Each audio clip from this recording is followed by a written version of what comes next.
تو حج کس کو کہتے ہیں؟ کوئی بتائے گا آپ میں سے؟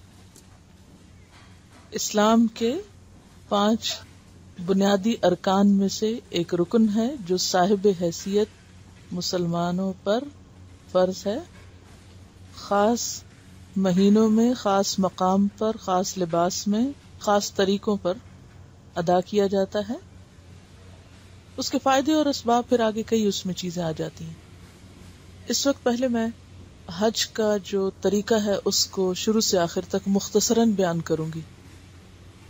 اس کو لکھنے کی بالکل ضرورت نہیں ہے، سوائے اس کے کہ جہاں کوئی اہم نقطہ آئے تو ہلکا سا کوئی آپ مارک کر لیں، ورنہ نہیں.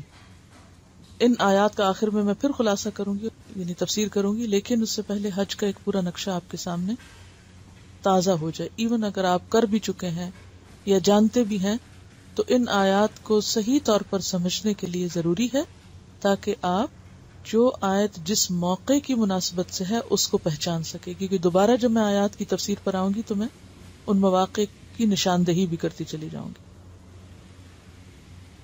اعوذ باللہ من الشیطان الرجیم، بسم اللہ الرحمن الرحیم.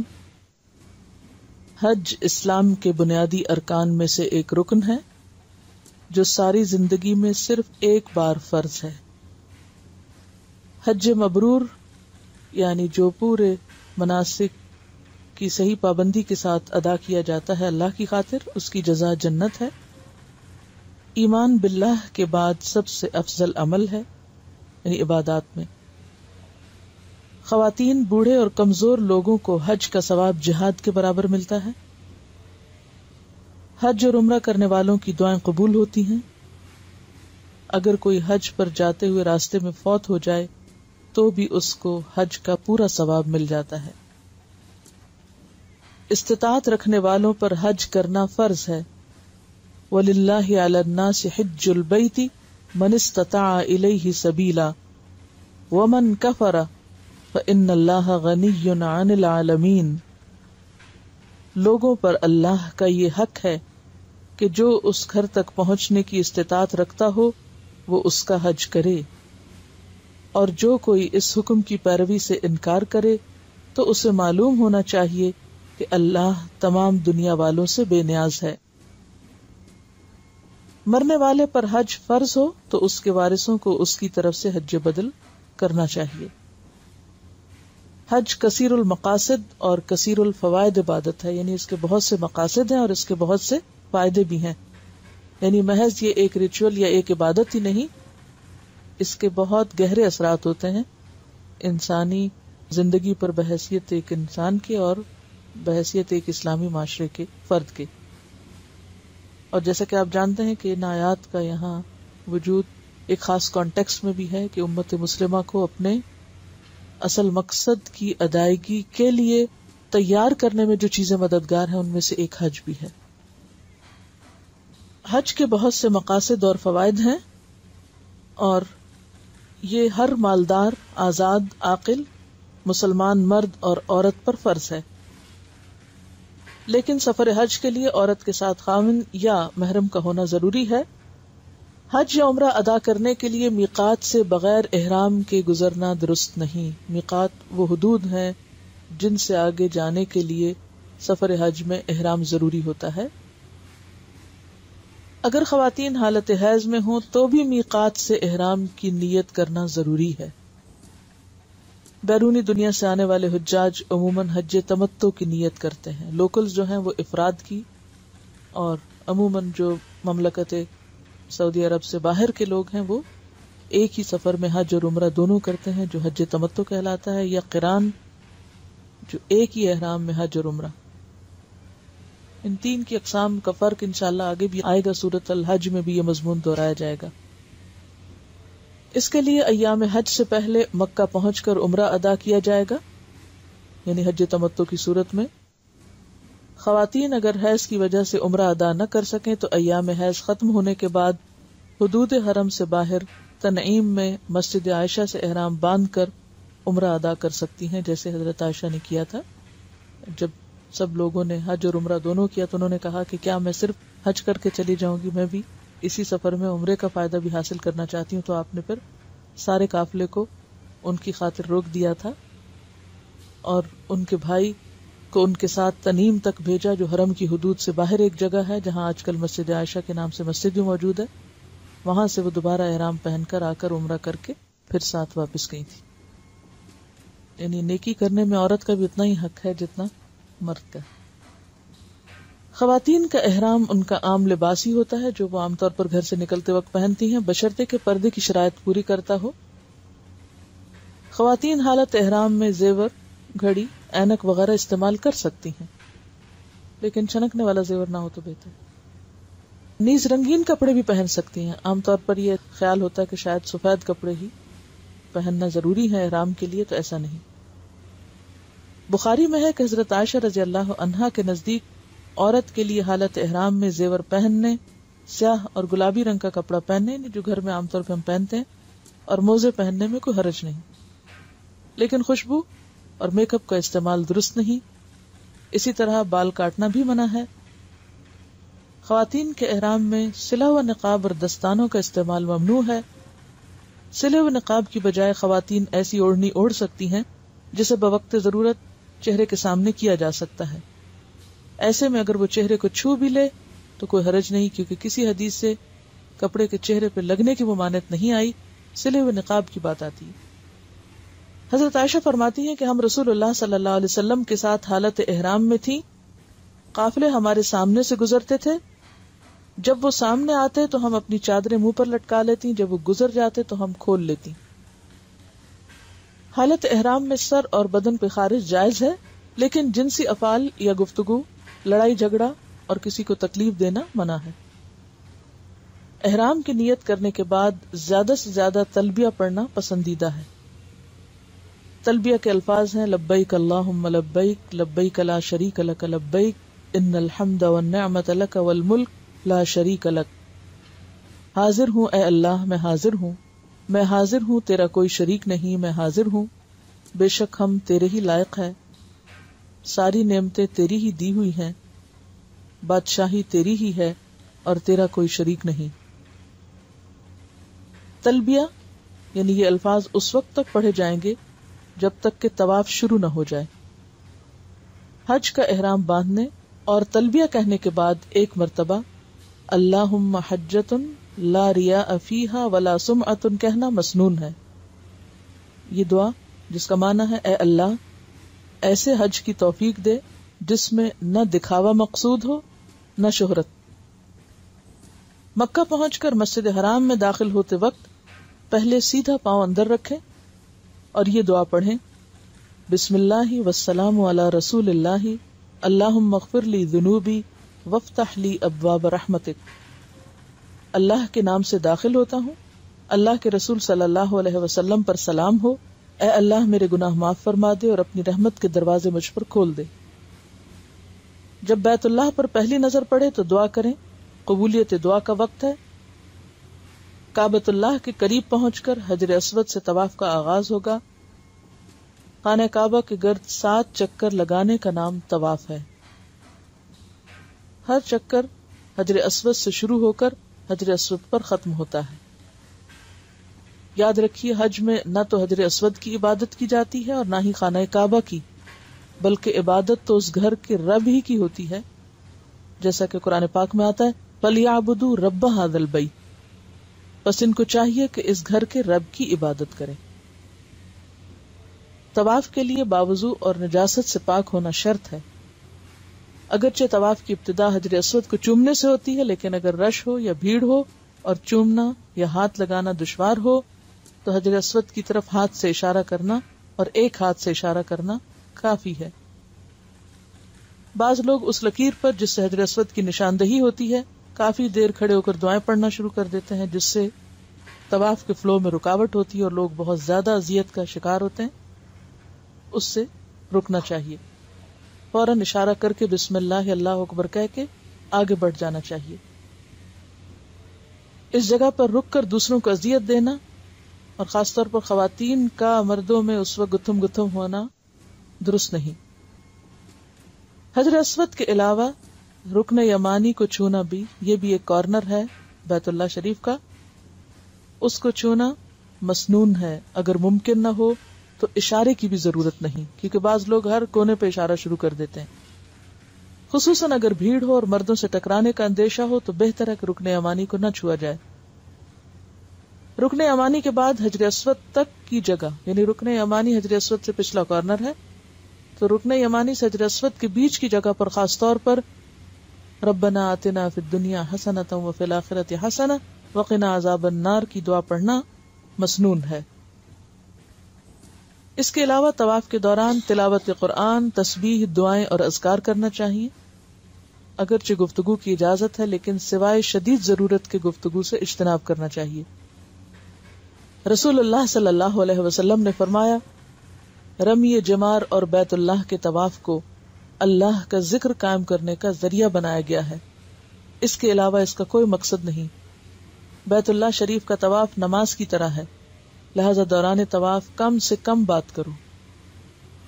یعنی یہ طواف بھی ایک طرح سے نماز ہے جس میں ضرورتاً بات کی جا سکتی ہے مگر پسندیدہ نہیں.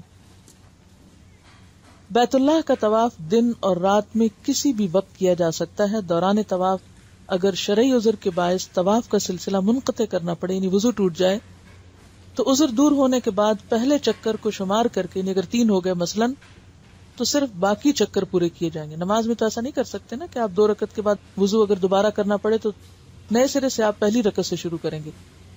تو طواف آپ اسی چکر سے جہاں سے چھوڑا تھا دوبارہ شروع کر کے طواف مکمل کر لیں گے.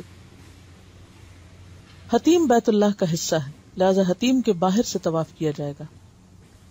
حتیم وہ آدھی دیوار ہے بیت اللہ کی جو پہلے اس کے اندر ہی شامل تھی، یعنی اس کی وہ چھت تک تھی اور وہ اس کمرے کا حصہ تھی، لیکن بعد میں قریش جب تعمیر کر رہے تھے خانہ کعبہ کو اور ان کے پاس سامان تعمیر کم ہو گیا تو یہ حصہ ایسے ہی چھوڑ دیا گیا. اس کے اندر نماز پڑھنا ایسا ہے جیسے خود خانہ کعبہ کے اندر نماز پڑھنا. تو کوئی شارٹ کٹ لے کے اس کے اندر سے گزر کے طواف نہ کرے بلکہ اس کے باہر سے طواف ہوگا، یعنی اس وال کے باہر سے. طواف ختم ہونے پر مقام ابراہیم کے قریب 2 رکعت نماز ادا کی جائے، ورنہ پوری مسجد میں جہاں جگہ ملے 2 نفل ادا کر لیے جائیں. اس میں کوشش ہو کہ مردوں کے مخصوص حصے میں نماز نہ ادا کی جائے بلکہ عورتوں کے لیے جو حصے نماز کے لیے مخصوص ہیں وہیں پر یہ نفل پڑھ لیے جائیں، خواہ وہ مقام ابراہیم سے کتنا بھی دور ہو، نماز ہو جائے گی. رسول اللہ صلی اللہ علیہ وسلم نے طواف کی 2 رکعتوں میں سے ایک رکعت میں قل یا ایھا الکافرون اور دوسری رکعت میں قل ھو اللہ احد کی تلاوت فرمائی. طواف ختم ہونے پر زمزم پینا مسنون ہے اور اس کا کچھ حصہ سر پر بھی ڈالا جا سکتا ہے یا جسم پر بھی. زمزم پینے سے قبل دعا مانگی جائے کیونکہ یہ بھی قبولیت کا وقت ہے. رسول اللہ صلی اللہ علیہ وسلم نے فرمایا، زمزم کا پانی جس نیت سے پیا جائے وہ پوری ہوتی ہے. زمزم کا پانی پینے کے بعد صفا و مروہ کی طرف جا کر سعی کی ابتدا کرنی چاہیے. سعی حج یا عمرے کا رکن ہے جس کا پیچھے ذکر گزر چکا ہے، ان الصفا والمروہ من شعائر اللہ. سعی صفا سے شروع ہوگی، مروہ تک 1 چکر ہوگی، مروہ سے صفا تک دوسرا، اور یوں 7 چکر مکمل کر لیے جائیں گے مروہ پہ ختم ہو کے. صفا پہاڑی پر اتنا چڑھیں کہ بیت اللہ نظر آئے، لیکن اب تو اتنی پلرز اور آگے رکاوٹیں ہیں کہ عموماً نظر آنا مشکل ہوتا ہے. اگر نظر نہ بھی آئے تو اس رخ پہ کھڑے ہو کر یہ مسنون دعا پڑھنی چاہیے، لا الہ الا اللہ وحدہ لا شریک لہ لہ الملک ولہ الحمد وہو علی کل شیء قدیر، لا الہ الا اللہ وحدہ انجز وعدہ ونصر عبدہ وہزم الاحزاب وحدہ. اللہ کے سوا کوئی الہ نہیں، وہ اکیلا ہے، اس کا کوئی شریک نہیں، بادشاہی اور تعریف اسی کے لیے ہے، وہ ہر چیز پر قادر ہے. اللہ کے سوا کوئی الہ نہیں، وہ اکیلا ہے، اس نے اپنا وعدہ پورا کیا اور اپنے بندے کی مدد فرمائی اور تمام لشکروں کو اکیلے ہی شکست دی. صفا اور مروہ کے درمیانی حصے میں مردوں کو دوڑنے کا حکم ہے مگر عورتیں اپنی عام رفتار سے ہی چلیں گی. کسی عذر کی بنا پر سواری پر بھی سعی کی جا سکتی ہے، آج کل ویل چیئرز عام دستیاب ہیں. سعی کے دوران بھی کثرت سے دعائیں، تسبیح اور تحلیل کرنی چاہیے، حمد و ثنا اللہ کی بیان کرنی چاہیے، دروشی پڑھنا چاہیے. اور بھی جو اللہ کا ذکر ممکن ہو کرے انسان. قرآن کی تلاوت بھی ہو سکتی ہے. سعی کے دوران باوضو ہونا شرط نہیں ہو تو بہت اچھا ہے، لیکن اگر وضو نہ رہے تو سعی ہو سکتی ہے، جبکہ طواف وضو کے بغیر نہیں ہوتا. سعی کے 7 چکر مکمل ہونے پر احرام کھول دیا جائے گا. اس موقع پر خواتین صرف 1 یا 2 پور انگلی کے برابر بال کاٹیں. اور احرام کھولنے کا مطلب یعنی نیت میں یہ ہوگا کہ اب ہمارے مناسک عمرے کے پورے ہو گئے. اور ایسے میں خواتین 1 پور یا 2 پور کہیں سے بھی بال کاٹ سکتے ہیں. سارے بالوں کی ٹرمنگ ضروری نہیں ہے، ساری جگہوں سے لینا ضروری نہیں. کسی ایک حصے کی بھی ایک لٹ نکال کے اس میں سے کاٹ سکتے ہیں. اور بال مردوں سے الگ ہٹ کر ایک طرف کھڑے ہو کر کاٹے جائیں، نہ کہ بالوں کی نمائش. عمرہ مکمل ہونے پر جب مسجد سے باہر نکلیں تو بایاں پاؤں پہلے نکالیں اور یہ دعا پڑھیں: بسم اللہ والسلام علی رسول اللہ، اللہم اغفر لی ذنوبی وافتح لی ابواب فضلک. اللہ کے نام کے ساتھ مسجد سے نکلتا ہوں، اللہ کے رسول پر سلام ہو، اے اللہ میرے گناہ معاف فرما اور اپنے فضل کے دروازے میرے لیے کھول دے. عمرے کی ادائیگی کے بعد ایام حج تک قیام مکہ کے دوران اگر آپ مسجد حرام میں نماز پڑھ رہے ہیں تو اس صورت میں باجماعت نماز کی ادائیگی کا طریقہ اچھی طرح سیکھ لیں، خصوصاً خواتین. اس موقع پر کیونکہ حرم میں ایک نماز کا ثواب 1,00,000 نمازوں کے برابر ہے، اس لیے عورتیں بھی جب وہاں جا کر نماز پڑھتی ہیں تو پھر انہیں طریقہ بھی آنا چاہیے کہ امام کے پیچھے نماز کیسے ادا ہوگی. اس موقع پر کچھ چیزوں کا خاص خیال رکھیں، خصوصاً صف بنانے کا اور امام کی پیروی کا، کہ اس سے پہلے سر نہ اٹھائیں وغیرہ وغیرہ. اگر کوئی دور کھڑا ہے تو خود جڑنے کی کوشش کریں، صفیں برابر ہوں، کیونکہ صفوں کی درستگی نماز کے قیام کا حصہ ہے. نماز میں امام سے پہلے نہ رکوع اور نہ سجدے کی طرف جائیں اور نہ ہی سر پہلے اٹھائیں. ہر سٹیپ پر امام کی اقتداء لازم ہے. اسی طرح حرم پاک میں فرض نماز کے بعد عموماً نماز جنازہ پڑھی جاتی ہے. چونکہ خواتین وہاں موجود ہوتی ہیں اس لیے اگر وہ بھی نماز میں شریک ہونا چاہیں تو کوئی حرج نہیں، ثواب کا کام ہے. کیونکہ آپ خصوصی طور پر اس نیت سے نہیں گئے لیکن موجود ہیں تو وقت سے فائدہ اٹھائیں. آپ اپنے لیے کیا چاہیں گے کہ آپ کا جنازہ رکھا ہو تو جتنے بھی لوگ ہیں کم ہوں. تو اسی طرح اگر آپ دوسروں کے لیے اٹھ جاتے ہیں انشاءاللہ آپ کے لیے اللہ تعالیٰ بہترین انتظام کرے گا. کیونکہ جو کسی کی مدد میں ہوتا ہے اللہ تعالیٰ اس کی مدد فرماتا ہے. تو ایسے میں پھر نماز جنازہ ادا کرنے کا طریقہ بھی آنا چاہیے. ویسے انڈو پاک کی خواتین کے علاوہ تقریباً تمام خواتین پڑھ رہی تھیں. اور میت کی بخشش کی مسنون دعا بھی یاد کر لی جائے تو بہتر ہے. اب ایام حج کیا؟ یہ تو تھا عمرہ. ایام حج، حج تمتع کی آپ نے نیت کی، اپنے گھر سے جب چلے تو پہلے عمرے کی نیت کریں گے. ارادہ حج کا بھی ساتھ ہے لیکن پہلے عمرہ کر کے احرام کھول دیا. اب آپ آرام سے مسجد میں جائیں آئیں عبادت کریں. اب آپ کا حج 8 ذو الحج کو شروع ہوگا، یعنی ایام حج اب شروع ہو رہے ہیں جن میں سب سے پہلا دن 8 ذو الحج جس کو یوم الترویہ کہا جاتا ہے. ترویہ کا معنی ہوتا ہے اونٹوں کو سیراب کرنا. تو اہل عرب حج پہ جانے سے پہلے اونٹوں کو خوب پانی پلا لیتے تھے کہ آئندہ 8 دن اگر ان کو پانی نہ بھی ملے تو کام چل جائے. آج کے دور میں لوگ کیا کرتے ہیں؟ گاڑیوں کو خوب پیٹرول سے سیراب کر لیتے ہیں، یعنی خوب اس میں پیٹرول بھر لیتے ہیں. تو ایام حج ذو الحج کی 8 تاریخ کو شروع ہوتے ہیں جسے یوم الترویہ کہا جاتا ہے. اس روز آپ اپنی رہائش گاہ سے اپنے ہوٹل وغیرہ سے احرام باندھ سکتے ہیں. لبیک حجن کہہ کر حج کی نیت کریں اور ساتھ ہی تلبیہ شروع کر دیں. بہترین حج اس کو شمار کیا گیا جس میں تلبیہ کی کثرت. اور تلبیہ کیا ہے؟ لبیک پکارنا. یعنی اب آپ کا سب سے بہترین ذکر حالت احرام میں کیا ہوگا؟ تلبیہ. کیونکہ عموماً لوگ پوچھتے ہیں نا یہاں سے جانے سے پہلے کیا آپ بتائیے کہ وہاں کیا خاص کام کرنا چاہیے. تو کوئی ایک خاص کام نہیں، مسنون طریقے پر عمرہ یا حج ادا کرنا ہی خاص کام ہے. کہ جس موقع پر آپ صلی اللہ علیہ وسلم نے جو کچھ کیا، جس جگہ جو دعا مانگی اس جگہ وہ دعا پڑھنا خاص کام ہے. اور جو کام جس وقت جس دن جس موقع پر جس طریقے سے کیا وہی کرنا خاص کام ہے. کوئی ایک خاص کام نہیں ہے حج میں یا عمرے میں. تو ظہر سے پہلے تلبیہ کہتے ہوئے منا پہنچے. وہاں ظہر، عصر، مغرب، عشاء اور فجر کی 5 نمازیں ادا کریں. یہ مسنون طریقہ ہے. اگر لوگ لیٹ ہو جائیں، بعض اوقات گاڑی نہیں ملتی یا رش میں لوگ پھنس جاتے ہیں تو ظہر نکل جاتی ہے یا عصر بھی لیٹ ہو جاتی ہے، مغرب تک پہنچتے ہیں تو بھی کوئی حرج نہیں. لیکن آپ صلی اللہ علیہ وسلم نے 5 نمازیں یہاں ادا کی تھی. خواتین حالت حیض میں طواف کے علاوہ باقی تمام ارکان حج ادا کر سکتی ہیں، کیونکہ بہت سی خواتین بار بار پوچھتی ہیں کہ اگر ہمیں پیریڈز ہوں تو ہمارا حج کیسے ہوگا. سب کچھ ہو جائے گا، صرف طواف نہیں کرنا، اور طواف آپ پاک ہونے کے فوراً بعد کر سکتے ہیں. اگلا دن 9 تاریخ ہے. 9 ذوالحج کو یوم عرفہ کہا جاتا ہے. 8 تاریخ کو کیا کہا جاتا ہے؟ یوم الترویہ. 9 تاریخ کیا ہے؟ یوم عرفہ.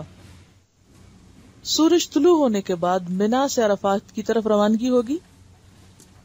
مکہ سے آپ کہاں آئے؟ منا آئے. منا سے اب آپ کہاں جائیں گے؟ عرفہ کی طرف جائیں گے. مکہ سے منا کب آئے؟ 8 کو. پھر یہاں رات گزاری، صبح نماز فجر پڑھ کے سورج نکلنے کے بعد یہاں سے چلے عرفہ کی طرف آئے. 9 ذوالحج کو یوم عرفہ کہا جاتا ہے. سورج طلوع ہونے کے بعد منا سے عرفات کی طرف روانگی ہوگی. راستے میں کثرت سے تلبیہ پڑھا جائے گا اور اس کے علاوہ تکبیرات بھی. یہ خاص ذکر ہے اب راستے کا.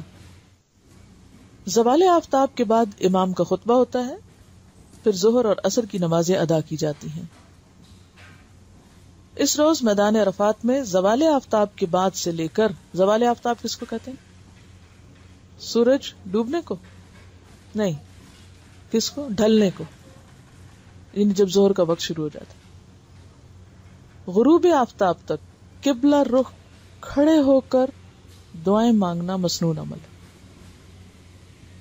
آپ صلی اللہ علیہ وسلم مسلسل کھڑے رہے اور ہاتھ اٹھا کر دعائیں مانگی آپ نے، حتیٰ کہ آپ کا کوڑا گر گیا تو آپ نے ایک ہاتھ سے اٹھایا اور دوسرا ہاتھ آپ نے کھڑا ہی رکھا. تو اس سے پتہ چلتا ہے کہ اس دن قبلہ رخ کھڑے ہو کر ہاتھ اٹھا کر دعائیں مانگنا زیادہ بہتر. بہت سے لوگوں کو پتہ ہی نہیں ہوتا کہ نبی صلی اللہ علیہ وسلم کا اصل مسنون عمل کیا ہے. بہرحال وقوف عرفہ فرض ہے، کیونکہ حج نام ہی عرفہ میں حاضری کا ہے. اگر یہ رہ جائے تو حج ادا نہیں ہوتا. اگر کوئی وہاں نہیں پہنچا تو حج نہیں ہوا. اس کا کفارہ نہ فدیہ ہے نہ دم ہے، کوئی چیز اس کی تلافی نہیں کرتا. وقوف عرفہ کے دوران زیادہ سے زیادہ کھڑے ہو کر تلبیہ، تکبیر، مسنون دعائیں کثرت سے اللہ سے مانگنی چاہیے. آج کا دن دعاؤں کی قبولیت کا دن ہے، آگ سے برات کا دن ہے، بخشش کا دن ہے. ہاتھ اٹھا کر زیادہ سے زیادہ اپنے لیے، عزیزوں، رشتہ داروں کے لیے، امت مسلمہ اور انسانیت کی بھلائی کے لیے خوب خوب دعائیں مانگے. یہ وقت بہت اہم وقت ہے. اس کو صرف کھانے پینے اور آرام کرنے یا گپ شپ لگانے میں ضائع نہیں کرنا چاہیے. بہت سے لوگ پہنچتے ہیں، وہ رش کی وجہ سے بعض اوقات ظہر کے بھی بہت بعد پہنچتے ہیں، پھر جا کے اپنے کھانے وانے بچھاتے ہیں، پھر کھاتے ہیں، پھر تھکے ہوئے ہوتے ہیں، پھر ان کو نیند آ جاتی ہے، پھر آرام کرتے ہیں، پھر اٹھتے ہیں، تھوڑے بہت ہاتھ پاؤں مارے، چلو کچھ دعائیں پڑھی، اور پھر جانے کی تیاری گھنٹہ پہلے شروع کر دیتے ہیں. اور اس طرح اس قیمتی وقت کو ادھر ادھر کے شغل میں ضائع کر بیٹھتے ہیں. تو اس وقت میں زیادہ سے زیادہ، یعنی کھانا بھی اتنا مختصر ہونا چاہیے کہ جس کو کھا کے نہ سستی ہے، تھوڑی سی انرجی آ جائے، لیکن پورا فوکس عبادت کی طرف یہاں ہونا چاہیے. رسول اللہ صلی اللہ علیہ وسلم نے فرمایا، بہترین دعا عرفہ کے دن کی دعا ہے. بہترین کلمات جو میں نے کہے اور مجھ سے پہلے انبیاء نے کہے وہ یہ ہیں. کیا؟ بہترین کلمات جو اس جگہ پر اللہ کے رسول صلی اللہ علیہ وسلم اور آپ سے پہلے تمام انبیاء نے کہے وہ ہیں، لا الہ الا اللہ وحدہ لا شریک لہ، لہ الملک ولہ الحمد وہو علی کل شیء قدیر. اب آپ دیکھیے کہ جو دعا سب انبیاء نے مانگی اور جو آپ نے مانگی اور جو اس دن کی خاص دعا بتائی گئی، جس میں مانگا کچھ نہیں گیا، اللہ کی تعریف اور توحید بیان کی گئی ہے، لیکن عموماً ہمیں پتہ ہی نہیں ہوتی کہ اصل عمل یہ ہے آج کے دن کا، یعنی اصل دعا. اس کے علاوہ جو چاہے مانگے، مگر سنت کا ایک عمل باقی ہمارے سارے عملوں پہ بھاری ہو جاتا ہے. رسول اللہ صلی اللہ علیہ وسلم نے فرمایا، عرفہ کے علاوہ کوئی دن ایسا نہیں جس میں اللہ تعالیٰ کثرت سے بندوں کو آگ سے آزاد کرے. یعنی سال کے سارے دنوں میں یہ دن ایسا ہے جس کا پتہ بھی ہے کہ آج ہی کا دن ہے اور یہی موقع اور یہی وقت ہے، اور پھر بھی انسان اس سے فائدہ نہ اٹھائے تو اس سے بڑی محرومی کیا ہوگی. تو اس کے لیے کیا فرمایا کہ اس سے زیادہ کسی دن لوگ آگ سے آزاد نہیں ہوتے. سب سے زیادہ بڑی بخشش کا دن ہے وہ دن یا وہ وقت. آپ دیکھیے کہ لیلۃ القدر راتوں میں بہت بڑی رات ہے اور عرفہ کا دن دنوں میں بہت بڑا دن ہے، لیکن ہمیں رات کا تو پتہ نہیں چلتا وہ کون سی رات ہے، 25ویں ہے 27ویں ہے، لیکن یہ دن تو معلوم ہے. اسی لیے کیا کہا، الحج اشہر معلومات. یہ جو لفظ معلومات کا آیا ہے یہ کوئی معمولی لفظ نہیں. یاد رکھیے قرآن میں ایک لفظ بھی ایکسٹرا نہیں ہے کہ جو ایسے ہی بس فیلنگ کر دی گئی ہو کہ چلو یہاں یہ، یعنی معلوم ہے. اس معلوم لفظ پر بھی توجہ رکھیے کہ مثلا لیلۃ القدر کی رات معلوم نہیں ہے آپ کو، مگر عرفہ کا دن معلوم ہے کہ آج ہی کا دن ہے. لہٰذا اس میں کثرت سے اللہ سے دعا کرنی چاہیے. وقوف کے لیے قبلہ رخ کھڑے ہو کر ہاتھ اٹھا کے دعائیں مانگنی چاہیے. اگر کوئی شخص بیمار ہے، ویل چیئر پہ کھڑے نہیں ہو سکتا تو اس کا تو عذر ہے، وہ بیٹھ کے بھی مانگے. لیکن لیٹ کے آرام کرنا، سوئے رہنا، ادھر ادھر ہونا، یہ نقصان دہ ہے. اگرچہ حج ہو جائے گا، فرض ادا ہو جائے گا اس کا بھی، جو بے شک بے ہوش بھی رہا اور ادھر لیٹا، کیونکہ کئی لوگ ان کو سن سٹروک ہو جاتا ہے یا نہیں برداشت کر پاتے وہ ساری شدتیں، تو بے ہوش بھی ہوئے رہتے ہیں. لیکن اگر انہیں وہاں پہنچا دیا گیا تو حج ان کا ہو گیا، فریضہ ادا ہو گیا. یوم عرفہ کا دن حجاج کے لیے روزہ رکھنا منع ہے، لیکن باقی لوگ جو حج پر نہ ہوں ان کے لیے روزہ رکھنا اس دن کیا ثواب رکھتا ہے؟ 2 سال کے گناہوں کی معافی، ایک پچھلے اور ایک اگلے.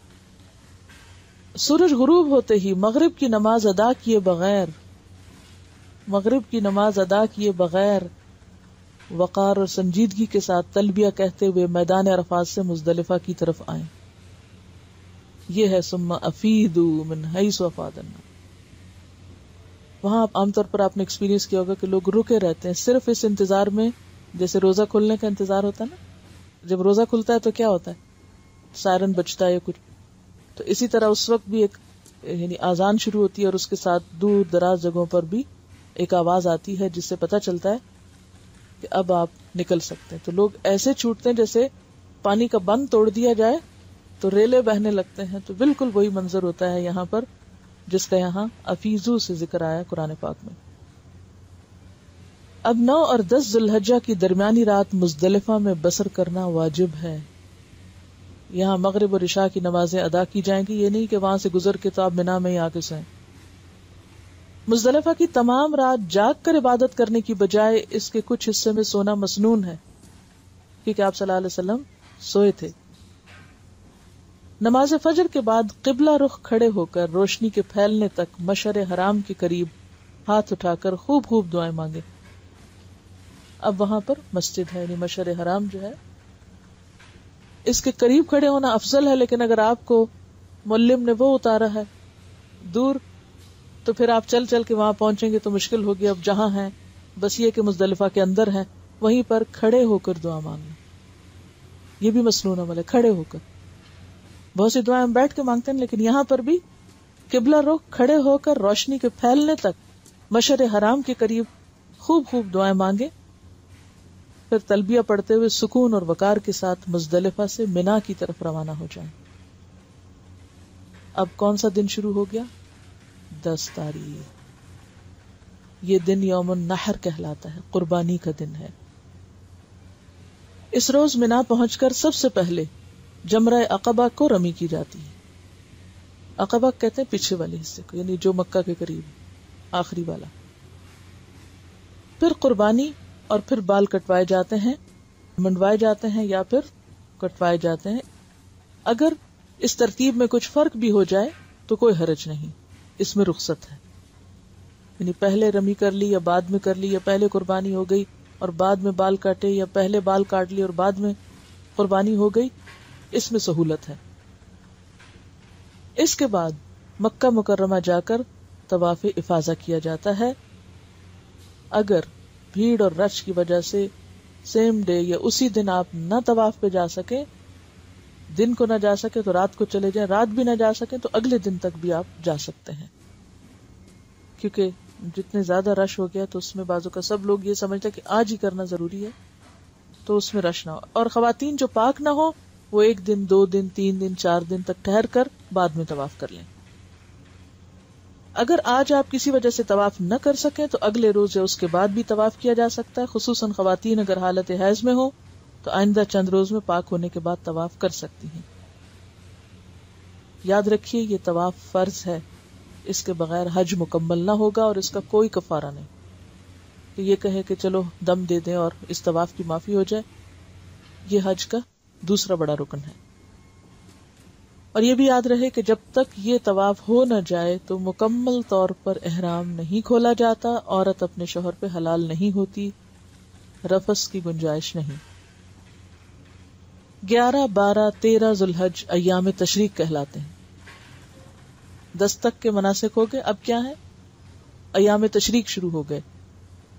11، 12 اور 13 یہ دن ذکر الہی کے دن ہیں. ایام تشریق کی راتیں منا میں بسر کرنا لازم ہے. دن کو اگر آپ مکہ میں بھی ہیں یا کہیں اور ہیں تو کوئی بات نہیں، لیکن رات آپ کو منا میں گزارنی ہوگی. کوئی شخص اگر 13 ذوالحج تک منا میں نہ ٹھہرنا چاہے تو 11 اور 12 کے دوران 2 دن ٹھہر کر واپس آ سکتا ہے. اسی کے بارے میں فرمایا من تعجل فی یومین، 11 اور 12. یومین سے مراد کیا ہے؟ 11 اور 12. فلا اسم علیہ، کوئی گناہ کی بات نہیں. ومن تأخر یعنی 13 کو بھی رک گیا، فلا اسم علیہ، اس پر بھی کوئی گناہ نہیں. اصل چیز ہے تقویٰ، کہ ٹھہرنا بھی اللہ کے لیے اور جلدی جانا بھی اللہ ہی کی خاطر. اس میں کوئی بڑائی نہیں پیچھے رہنے والوں کی اور کوئی برائی نہیں جلدی جانے والوں کی. اصل چیز خدا کا خوف ہے. ان دنوں میں، کون سے دنوں میں؟ 11، 12، 13 تینوں جمرات، جمرہ اولا، وسطی اور عقبہ کو بالترتیب کنکریاں ماری جائیں گی. اولا کون سا ہے؟ جو جمرات کی طرف جاتے ہوئے پہلے نمبر پہ آتا ہے. وسطی جو سینٹرل، اور عقبہ جو پیچھے والا ہے، یعنی جو مکہ کی طرف ہے، قریب ہے. قریب سے مراد یہ کہ اینڈ پہ ہے. یاد رکھیے ہر جمرہ کو 7 کنکریاں ماری جائیں گی، اکٹھی نہیں، الگ الگ، ایک ایک. اور ہر کنکری مارتے وقت اللہ اکبر پڑھا جائے گا. بچوں، بوڑھوں اور بیماروں کی طرف سے رمی کرنا جائز ہے، یعنی نیابت ہو سکتی. بچوں، بوڑھوں اور بیماروں کی طرف سے. کنکریاں مارنے کے بعد اگر ایک طرف کو ہٹ کر قبلہ رخ ہو کر دعا کی جائے تو وہ بھی قبولیت کا وقت ہے. آپ صلی اللہ علیہ وسلم نے کنکریاں مارنے کے بعد طویل دعا بھی کی ہے. حج کے موقع پر قربانی کرنا واجب ہے، لیکن اگر کسی میں قربانی کرنے کی استطاعت نہ ہو تو وہ کیا کرے؟ حج کے دوران 3 روزے رکھے اور 7 گھر واپس جا کر یہ 10 روزے قربانی کا عوض ہیں. اس کے ساتھ ہی حج کے مناسک پورے ہو جاتے ہیں. اور آخری چیز مکہ مکرمہ سے رخصت ہوتے وقت طواف وداع کرنا ہے، جو کہ واجب ہے، لیکن حائضہ عورت کو اس کی رخصت ہے، یعنی اگر وہ نہ کر سکے تو بھی اس کا حج مکمل ہو جاتا ہے. دیکھیے کہ مناسک جہاں جہاں ادا ہوتے ہیں وہ 4 جگہیں، 4 جگہیں اور 6 دن یاد رکھنے. 4 جگہیں کون سی؟ مکہ، منا، عرفات اور مزدلفہ. یہ مناسک کی جگہیں. 6 دن کون سے؟ یوم الترویہ، عرفہ، نحر اور 3 ایام تشریق. ٹھیک ہے. حج یہاں مکمل ہوا. یاد رکھیے کہ مدینہ کی زیارت حج کا حصہ نہیں، وہ مناسک کے حج میں سے نہیں. وہ کیا ہے؟ ایک ثواب کے موقع سے فائدہ اٹھانا، کیونکہ آپ کی مسجد میں نماز پڑھنے کا بھی کتنا اجر ہے؟ 1000 نمازوں کے برابر. مدینہ کی زیارت اس سفر میں کرنا، یعنی سفر حج میں، باعث سعادت ہے. مدینہ میں مکہ کی نسبت دگنی برکت رکھی گئی ہے. حضرت انس فرماتے ہیں کہ جب رسول اللہ صلی اللہ علیہ وسلم سفر سے واپس تشریف لاتے اور مدینہ کی دیواروں کو دیکھتے تو مدینہ کی محبت میں سواری کو تیز کر دیتے. مدینہ پہنچ کر مسجد میں باقاعدہ حاضری دینا، نمازیں پڑھنا باعث اجر و ثواب ہے۔ آپ نے فرمایا میری اس مسجد میں ایک نماز دوسری مسجدوں کی 1000 نمازوں سے افضل ہے سوائے مسجد حرام کے۔ آپ نے یہ بھی فرمایا کہ میرے گھر اور ممبر کے درمیان کا حصہ باغیچہ ہے جنت کے باغیچوں میں سے، یعنی باغوں میں سے، اور میرا ممبر میرے حوض پر ہے، یعنی وہاں آپ کا حوض ہوگا۔ کون سا؟ حوض کوثر۔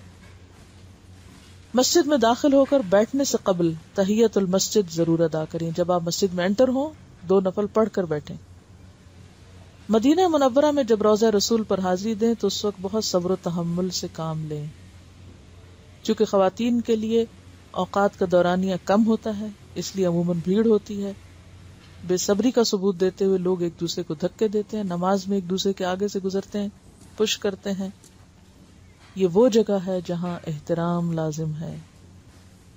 اس موقع پہ کثرت سے درودی پڑھیے اور شور شرابے اور ہنگامے سے پرہیز کیجیے اور ادھر ادھر کی گپ شپ سے، کیونکہ یہ بہت ہی ادب کا مقام ہے۔ کیونکہ اس جگہ پر آوازیں بلند کرنا اور شور کرنا اور ایک دوسرے کو اذیت دینا انسان کے اعمال کی بربادی کا ذریعہ ہو سکتا ہے۔ یعنی وہ سب کچھ جو حج کر کے کما کے وہ سب یہیں لٹا دیں لوگوں کے ساتھ لڑ جھگڑ کے۔ جیسے آپ کی مجلس میں آپ کا ادب ضروری تھا تو آپ کی مسجد میں بھی باادب رہنا بہت ضروری ہے۔ روضۃ الجنہ میں نوافل ادا کیے جا سکتے ہیں، دعا اللہ سے مانگنا ہے۔ بہت سے لوگ اس وقت نبی صلی اللہ علیہ وسلم سے مانگنے لگتے ہیں تو یہ شرک میں شامل ہو جاتا ہے۔ رسول اللہ صلی اللہ علیہ وسلم کی قبر مبارک کے پاس السلام علیکہ یا رسول اللہ کہہ کر سلام پڑھیے۔ اسی طرح حضرت ابوبکر اور حضرت عمر کی قبر کے پاس بھی ان دونوں کو بھی الگ الگ سلام کیا جا سکتا ہے۔ سلام کے بعد پھر درود شریف پڑھیں، قبر کی طرف سجدہ کرنے سے پرہیز کریں۔ مسجد نبوی میں حاضری کے علاوہ مسجد قباء جانے کی بھی بہت فضیلت ہے۔ آپ صلی اللہ علیہ وسلم نے فرمایا جو پاک ہو کر اپنے گھر سے مسجد قباء میں جا کے نماز پڑھے اس کو عمرہ کے برابر ثواب ملتا ہے۔ تو یہ چند باتیں سفر حج سے متعلق ایک خلاصے میں آپ کے سامنے بیان کی گئی تاکہ ان آیات کا سیکوینس آپ کو سمجھ میں آئے۔